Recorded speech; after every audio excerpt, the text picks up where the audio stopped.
Y hoy, como ustedes pueden ver, vamos a hablar acerca del tema de lo ideal a lo real. Diga conmigo, de lo ideal a lo real. Otra vez, de lo ideal a lo real. Y antes de iniciar, me gustaría proyectarles un video que tengo por ahí. Si me ayudan. Hola amigos y amigas de YouTube, estamos aquí para un nuevo video para el canal. En este video les voy a mostrar top 20 berrinches de niños chiquitos y grandes. Comencemos. 1.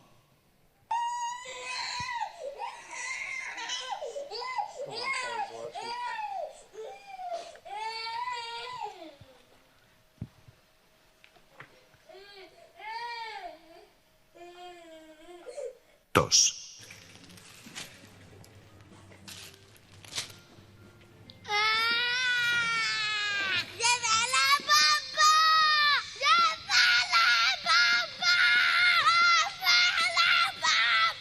3.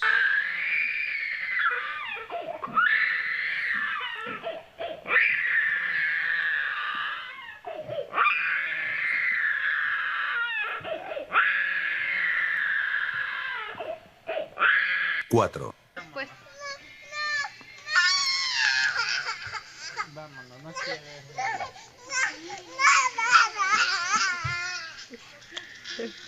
Hasta ahí está bien ya. Tráetelo. No, pero uno nada más. Buenísimo. Bueno, a más de un papá le estaba temblando el ojo, ¿verdad? Ahorita, mientras veía ese video. Levánteme la mano aquí los que son papás. Levante la mano. Eso. ¿A cuántos el hijo le ha hecho un berrinche? Levánteme la mano. Ay, Dios mío. Ok. Muy bien. Quiero hacerles una pregunta. Se me olvidó pedir un micrófono, pero levánteme la mano. Todavía manténgame la mano los papás. Quiero hacerle una pregunta. 2 preguntas nada más a los papás. Voy a hacer a 2 papás una pregunta. Ok. ¿Cuál es la razón por la cual su hijo le ha hecho un berrinche? ¿Nunca le ha hecho berrinche? Ese chiquito ya casi está listo para el cielo. Sí. ¿Sí le ha hecho un berrinche a su hijo? No, tampoco. Ah, la puchica, qué bueno. Otra vez, levánteme la mano para verlos. Pero que le hayan hecho un berrinche, ¿verdad? No me va a decir que no. Ok, vamos a ver, hermana. ¿Por qué su hijo o su hija le hizo un berrinche? Nieta. Ah, la nieta. La hija. La hija, sí, la nieta suya. No, ella es mi hija. Ah, bueno, su hija. Cuando estaba Ok. pequeña. ¿Por qué? Porque quería que le comprara algo y se revolcaba en el supermercado. Quería que le comprara, como la chiquita que apareció, Ajá. el chiquito. Ok, muy bien. Vamos a ver otro papá. Voy a ir para atrás un segundo.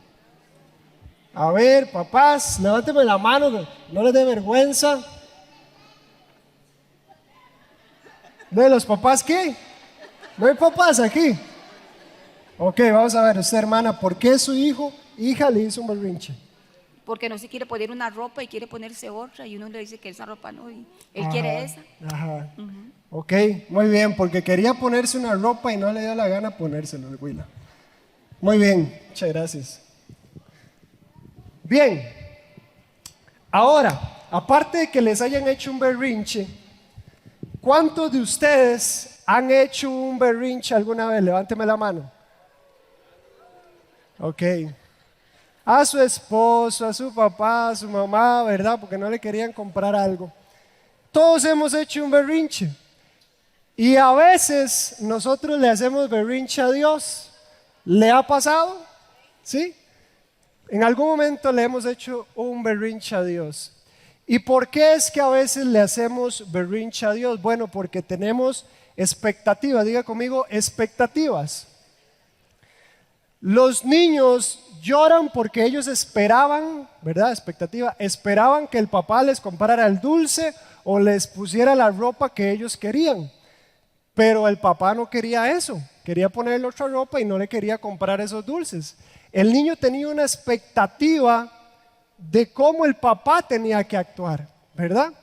Y a veces nosotros en la vida cristiana tenemos expectativas de cómo Dios debe de actuar que tal vez no son las expectativas correctas. Y eso se llaman ideales. Diga conmigo, ideales.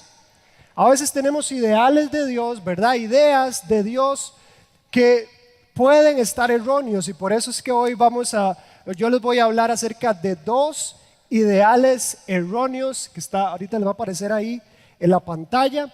El tema se llama de lo ideal a lo real y vamos a hablarles dos ideales erróneos y contrarios a la realidad de Dios. Y yo sé que Dios hoy nos va a hablar muchísimo. Amén. Bien, vamos a ir a Juan 11. Vamos a leer una historia. Una historia de dos personas que le hicieron un berrinche al Señor Jesús, que se parecen a nosotros. Juan 11, vamos a leer desde el versículo 1. Dice, estaba entonces enfermo uno llamado Lázaro de Betania, la aldea de María y de Marta su hermana. María, cuyo hermano Lázaro estaba enfermo, fue la que ungió al Señor con perfume y le enjugó los pies con sus cabellos. Dice, enviaron pues las hermanas para decirle a Jesús, Señor, aquí el que amas, o sea, Lázaro, está enfermo. Oyéndolo Jesús dijo, esta enfermedad no es para muerte, sino para la gloria de Dios, para que el Hijo de Dios sea glorificado por ella. Dice, y amaba Jesús a Marta, a su hermana y a Lázaro. Y cuando oyó pues que estaba enfermo, se quedó, diga conmigo, se quedó 2 días más en el lugar donde estaba. Ok, los pongo en contexto. Lázaro está enfermísimo. Las hermanas de Jesús, ¿verdad? Las hermanas de Lázaro, perdón, llegan y le mandan a decir a Jesús, necesitamos que venga rápido Jesús, porque Lázaro está, ¿verdad? Pa'l tigre, le dirían en el modo lomeño, está pa'l tigre, ya no le queda mucho. Y entonces Jesús escucha y hace algo muy raro, porque Jesús en vez de ir de una vez a sanar a Lázaro, dice que se queda 2 días más. ¿Ustedes creen que las hermanas de Lázaro estaban sufriendo? ¿Sí o no? Ajá. Entonces, de cierta manera, Jesús deja que las hermanas sigan sufriendo. ¿Me siguen? Jesús deja que las hermanas sigan sufriendo. Y ahí está el primer ideal. El primer ideal es que pensamos que no vamos a sufrir, ¿verdad? Pensamos que la vida es color de hormiga. Y la realidad es que a veces Dios permite que suframos. Y ahí es donde la chancha tuerce el rabo, porque a nadie le gusta escuchar que Dios permite que suframos. Ahora, hay 2 maneras en las que usted y yo podemos sufrir. La primera es porque hacemos algo malo, ¿verdad? Porque pecamos o nos equivocamos o lo que sea. Y entonces vienen consecuencias que nos hacen sufrir a causa de nuestra desobediencia. Pero también es cierto que Dios a veces permite el sufrimiento en nuestra vida. ¿Sí?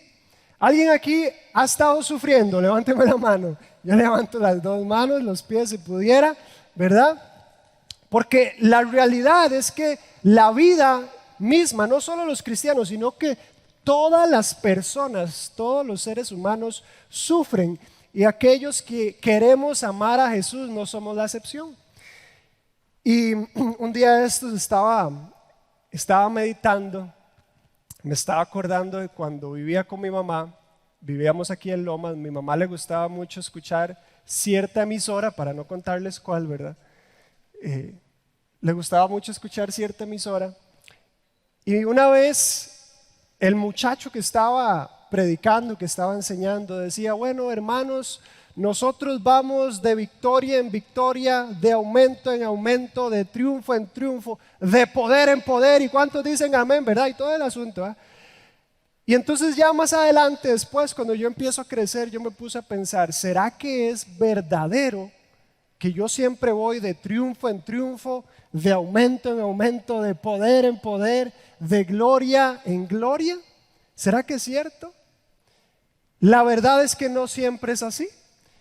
Y voy a aprovechar el momento para enseñarles algo, porque a veces uno repite lo que otras personas hacen, no porque sean convicciones o porque lo hayamos estudiado, sino porque todo el mundo lo hace, porque así es como habla la cultura, no sé, de la iglesia o lo que sea, y entonces repetimos y creemos que así es la vida, ¿verdad? Que así debe de ser la vida en Dios, que vamos a ir de victoria en victoria y de momento en momento.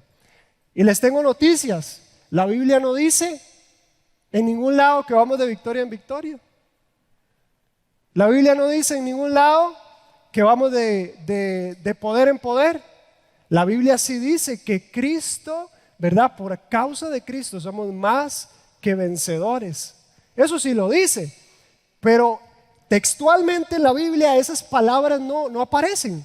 Las únicas palabras que sí aparecen es de gloria en gloria, pero no es la manera en como usted y yo lo pensamos. Entonces yo quiero que vayamos ahí, porque esto me va a ayudar a seguir conversando acerca del tema.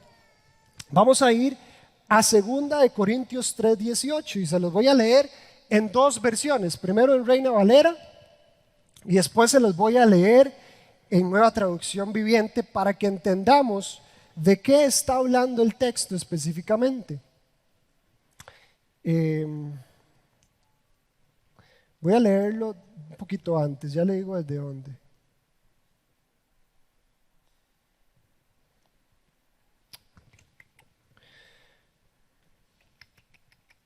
Bien, vamos a leerlo desde el 17. Dice, porque el Señor es espíritu y donde está el espíritu del Señor, ahí hay libertad. Por eso, nosotros todos, mirando a cara descubierta como en un espejo a la gloria del Señor, somos, ¿qué dice ahí? Transformados. Oiga, está hablando de transformación, dice, de gloria en gloria en la misma imagen como por el Espíritu del Señor. Ahora, si me ayudan con Nueva Traducción Viviente para que veamos o entendamos mejor de qué está hablando el texto. Bien, dice, pues nuestras dificultades actuales son pequeñas y no durarán mucho tiempo. Sin embargo, nos producen una gloria que durará para siempre y que es de mucho más peso que las dificultades. Y lo que está hablando la Biblia es de que nosotros vamos a ser transformados a la imagen. Bueno, póngame el 18 ahí para que lo leamos. Dice, así que no miramos las dificultades que ahora vemos, en cambio, fijamos, no, ya es otra cosa ahí. Bueno, 2 Corintios 3:18 era, es que me pusieron el 4. Vamos a leerlo de nuevo porque ya yo estaba sudando y yo, ¿qué? Ok, 2 Corintios 3:17, no era todo lo que yo había leído y yo, ay madre. 2 Corintios 3:17, Nueva Traducción Viviente, porfa. Bueno, yo lo tengo acá. Dice así, se lo voy a leer.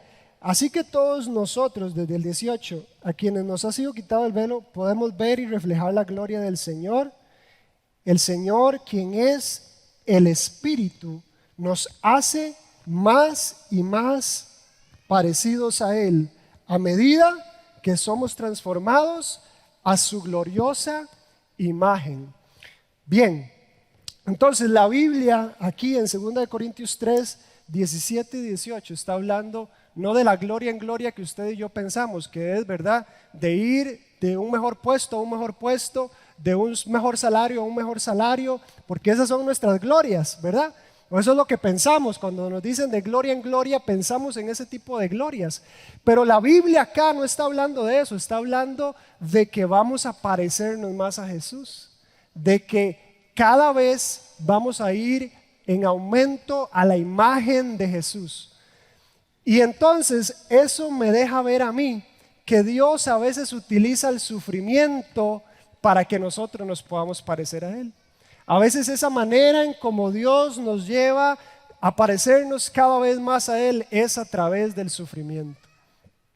Pero a veces nosotros no queremos pasar por procesos de dolor, no queremos pasar por procesos de dificultad porque no son nada fáciles, ¿verdad? Pero la realidad es que Dios quiere que suframos. Ahí no escuché muchos amén. Es difícil escuchar. Dios quiere que suframos. Dios a veces quiere que suframos. Y usted me dice, Yosimar, ¿de qué está hablando? ¿De qué está predicando?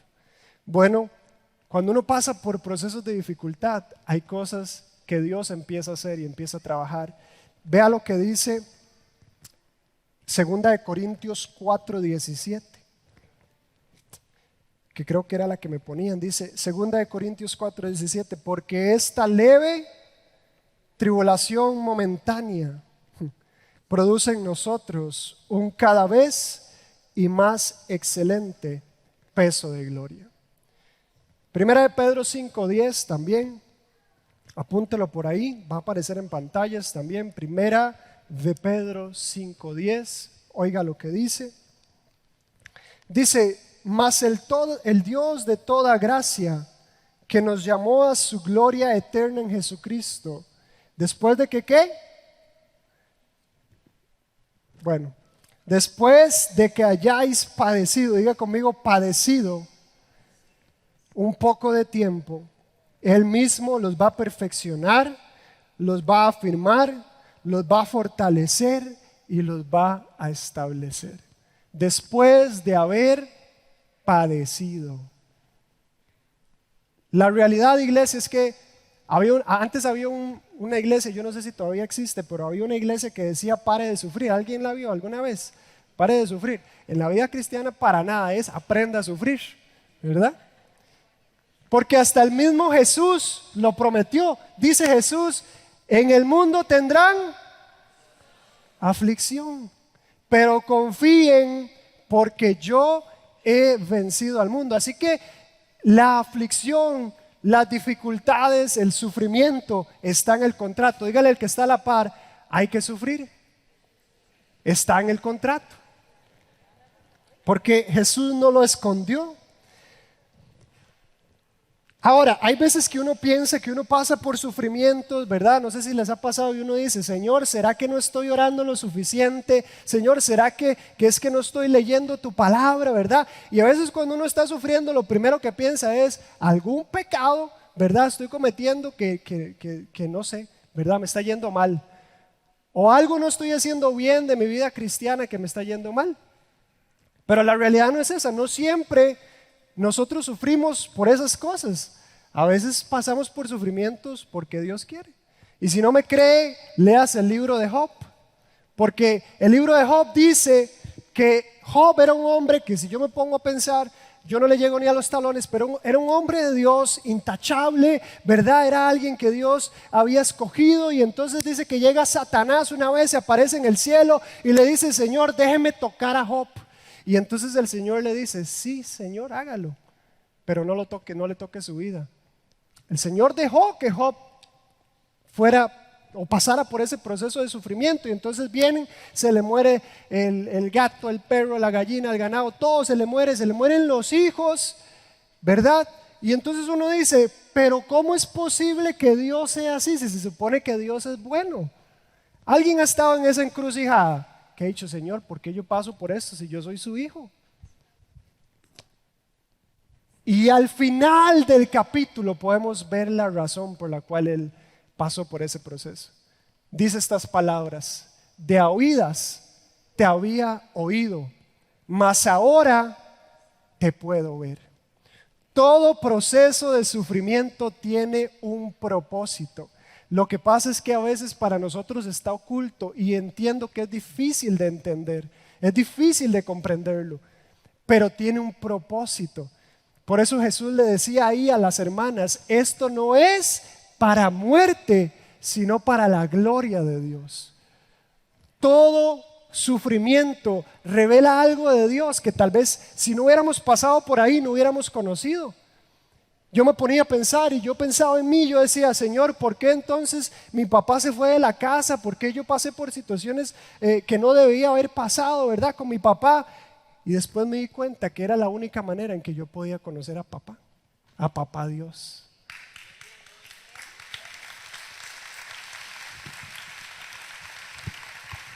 Iglesia, hay un propósito en el sufrimiento. Ahora, yo les voy a nivelar las cosas, porque entonces ustedes van a estar aquí desanimados y diciendo, hey, entonces ¿qué? ¿Mi vida qué? ¿Es un martirio? Para nada, tampoco. Los extremos son malos. Pero yo no les puedo predicar a ustedes que su vida va a ser color de rosa, que siempre les va a ir bien, porque no es así, sería mentira. Pero sí vamos a tener momentos buenos también. La Biblia dice, van a haber días buenos y días malos. Y en los dos uno tiene que aprender a vivir. En los dos uno tiene que aprender a confiar en Dios. Entonces no es que usted va a vivir en un martirio, ¿verdad? Y cortándose las venas con una galleta soda, no, para nada. Usted para nada, no es la vida así tampoco. Más bien yo puedo decir que a veces uno vive más en bendición que en aflicción. Los que seguimos a Jesús a veces vivimos más en bendición que en aflicción, pero la aflicción es una realidad. Y por eso es que yo les digo, no tengamos este ideal, no pensemos que Dios solo nos va a llevar, ¿verdad? Como dicen algunos, de gloria en gloria, prosperado, bendecido y en victoria. No siempre es así, hermanos y hermanas. Y el peligro de pensar así es que cuando no nos va así, desconfiamos de Dios, nos desilusionamos, nos agüevamos, nos deprimimos. ¿Es culpa de Dios? No, es culpa de nosotros, porque teníamos un ideal falso de Dios. Denle un aplauso al Señor para bajar un poquito los ánimos, ¿verdad? Porque está caliente esto.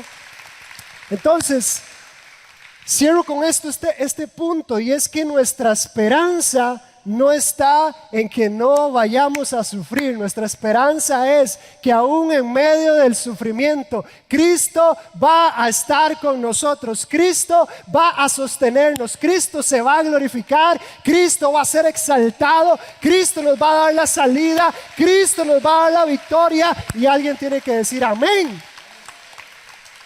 Eso es fe.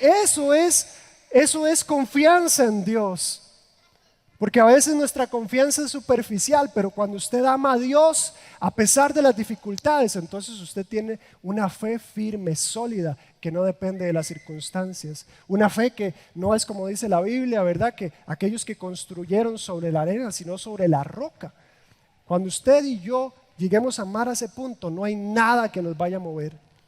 Entonces, evitemos el ideal de que no vamos a sufrir. La verdad es que sí vamos a sufrir. Bien, ahora vamos a seguir, vamos a volver un toquecito a la historia. Voy a adelantarme porque bueno, aquí Jesús tarda un poco en llegar. Vamos otra vez a Juan 11. Pero quiero ir a la parte donde llegan las hermanas.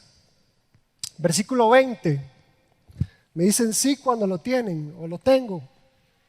Ok, yo pregunto, ¿lo tienen? Como 3. Voy a darles un chance entonces.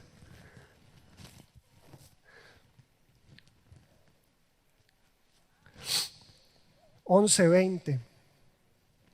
Dice, entonces Marta, cuando oyó que Jesús venía, salió a encontrarle, pero María se quedó en la casa. Y Marta le dijo al Señor, parecido a nosotros, Señor, si hubieras estado aquí, mi hermano no hubiera muerto. Mas también sé que todo lo que pidas a Dios, Él te lo dará. Y entonces Jesús le dijo, tu hermano resucitará. Y entonces Marta como que no confió mucho y le dijo, bueno, sí, yo sé que va a resucitar en el día postrero, el día de la resurrección. Eso fue Marta. Ahora vamos a ir a cuando aparece la otra hermana. El versículo 32 dice lo siguiente. María, cuando llegó donde estaba Jesús, al verle se postró a sus pies diciéndole, Señor, si hubieses estado aquí, no habría muerto mi hermano. Y entonces Jesús, al verla llorando y a los judíos que la acompañaban también llorando, se estremeció en espíritu y se conmovió. Dice, y dijo, ¿dónde lo pusisteis? Y el Señor, y le dijeron, Señor, ven. Versículo 35, y Jesús lloró. Entonces vamos a dejarlo ahí un momento, porque tienen en común dos cosas las hermanas de Lázaro. Cuando llegan a Jesús le dicen, si hubieras estado aquí cuando te llamamos, esto no habría pasado. El segundo ideal que tenemos de Dios es que Dios tiene que hacerlo a mi manera, cuando yo quiero, como yo quiero. ¿Sí? El segundo ideal es que Dios debe hacer lo que yo quiero. Tiene que darme lo que yo quiero. Y eso es un peligro muy grande, porque se los voy a decir sin anestesia, eso es arrogancia. Cuando nosotros pensamos que Dios tiene que ajustarse a nosotros, a lo que nosotros pedimos o queremos, es pensar que nosotros podemos manipular a Dios de cierta manera. Y usted y yo no somos Dios. Si usted y yo pudiéramos decirle a Dios, Señor, haga esto, hoy en día no habría pobreza en el mundo. ¿Cuántas personas oran para que se acabe el hambre y siga el hambre? ¿Verdad? Entonces usted y yo no tenemos esa potestad, porque si no, entonces Dios no sería Dios. No podemos decirle a Dios que debe de actuar al tiempo y a la forma que nosotros esperamos. Y para hablar un poquito acerca de eso también, de este ideal, hay un versículo que todo el mundo usa y es el que está en Mateo 7:7, así que acompáñenme en un toquecito porque también les voy a enseñar acerca de ese versículo. Mateo 7:7. ¿Lo tienen? Mateo 7:7, si no lo tiene, ahí está en pantalla. Dice, pedid y se os dará, buscad y hallaréis, llamad y se os abrirá. Versículo siguiente, el 8.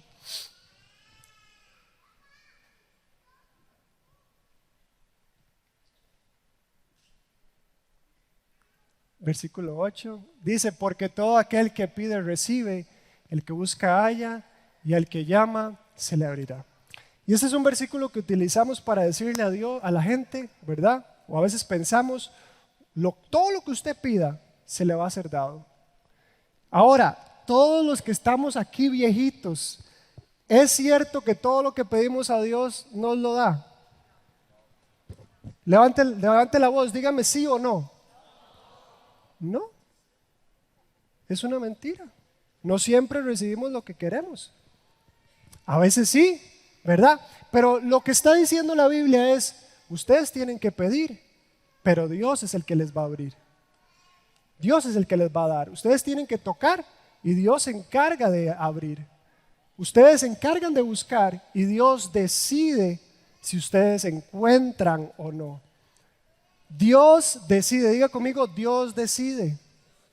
Dios decide. Entonces, no todo lo que nosotros pidamos se nos va a dar. Y eso nos da tranquilidad. ¿Por qué? Porque Dios es un Dios omnisciente. Diga conmigo, omnisciente. Y omnisciente significa que conoce todas las cosas y el resultado de ellas.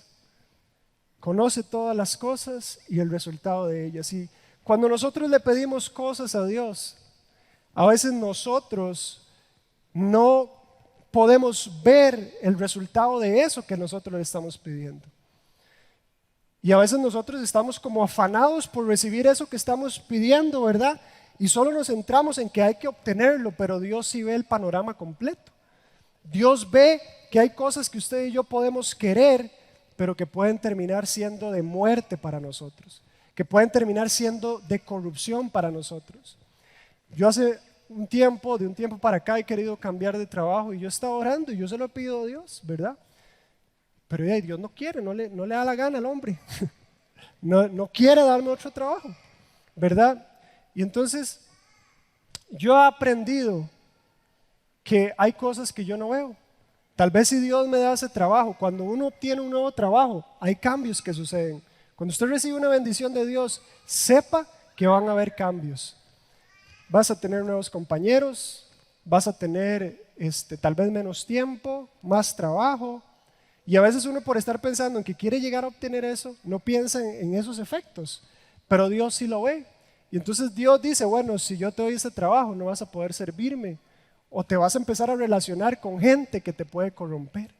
Y ahí es donde Dios a veces no responde de la manera que nosotros esperamos, porque Dios sí ve el panorama completo, iglesia. Entonces, escuche esto, cuando Dios dice que no, eso es un no de amor. ¿Me escuchó? Cuando Dios dice que no, es un no de amor. También puede pasar que no recibimos porque pedimos mal. ¿Cómo es eso, Yosimar? Sí. Vea lo que dice Santiago 4:3. Y ya con esto voy aterrizando. Santiago 4:3. Santiago 4:3.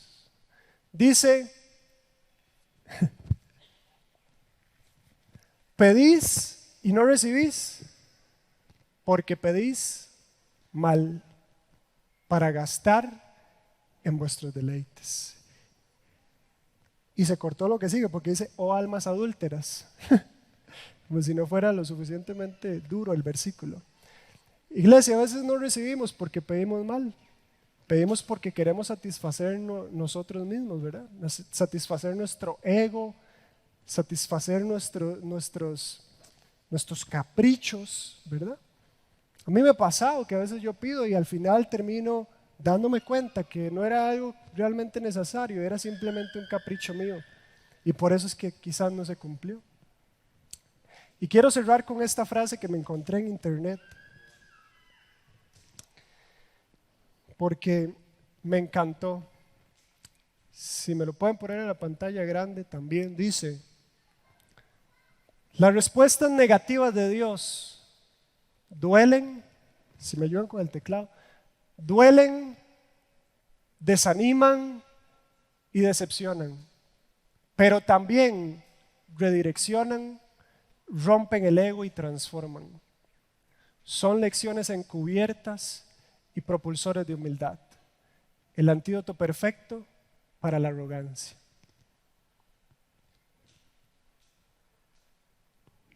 ¿Aleluya o no aleluya? Es fuerte, pero es real. Nosotros no siempre vamos a recibir lo que queremos, iglesia. A veces estamos orando porque alguien sea sano y no es sano, pero Dios sigue siendo bueno. A veces oramos porque obtengamos un nuevo puesto, un nuevo trabajo, un traslado, lo que sea, y no pasa, pero Dios sigue siendo bueno. Pablo dice, he aprendido a vivir, sea que tengo poco o que tengo mucho. He aprendido a contentarme. Porque Pablo entendió que su contentamiento no estaba en las cosas que podía recibir, sino en la persona que él tenía a su lado, en la persona de Jesús. Así que lo importante, iglesia, no es si recibes o no tu petición o tu milagro. Lo importante es que tienes a Jesús contigo. Lo importante es que Jesús va a acompañarte. Lo importante es que la respuesta de Jesús va a ser buena, va a ser agradable y va a ser perfecta. Y eso también es cristianismo genuino. Amar a Jesús por encima de la superficialidad de querer obtener todo. Y estas dos cosas que yo les hablé hoy son parte de una doctrina que se llama la doctrina de la prosperidad. La doctrina de la prosperidad le dice a la gente, usted siempre le va a ir bien y todo lo que usted pida, usted lo va a recibir. Y la verdad es que no es así. La verdad es que no siempre recibimos lo que queremos y se sufre, ¿verdad? Entonces, dos lecciones que hoy aprendimos de Dios. Aprendamos a sufrir, porque es bueno sufrir. Y la segunda lección, no siempre vamos a recibir lo que queremos, pero lo que recibamos va a ser bueno, va a ser agradable y va a ser perfecto. ¿Amén o no amén? Denle un aplauso.